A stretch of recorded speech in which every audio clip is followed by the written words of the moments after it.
Voilà, l'idée c'est on les laisse décider toutes seules de sortir. Il y en a qui sortent, d'autres pas. Elles mangent, c'est bien, elles prennent des forces avant la grande aventure.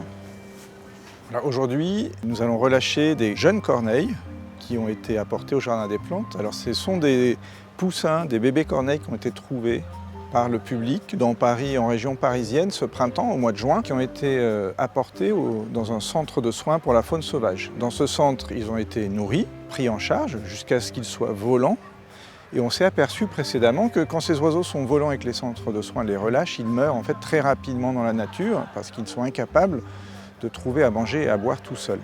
Et donc ces oiseaux, cette année, ont été gardés tout l'été, tout le mois de septembre, dans des grandes volières en centre de soins où la nourriture a été cachés, dispersés dans la volière pour qu'ils aient à chercher pour manger, à se débrouiller tout seuls. Il y avait des adultes avec eux aussi pour leur apprendre à chercher.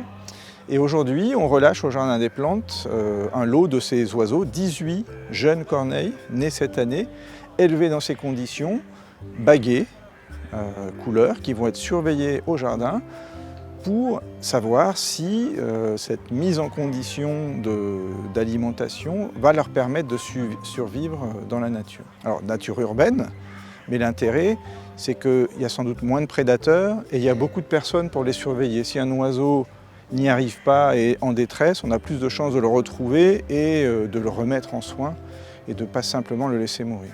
L'idée à terme, c'est de savoir si ça vaut la peine financièrement de prendre en charge les bébés corneilles qui sont apportés en centre de soins. S'il faut les garder 3, 4 mois, voire plus, pour qu'ils puissent être indépendants à l'extérieur, ça veut dire qu'il faut des moyens financiers et logistiques assez importants.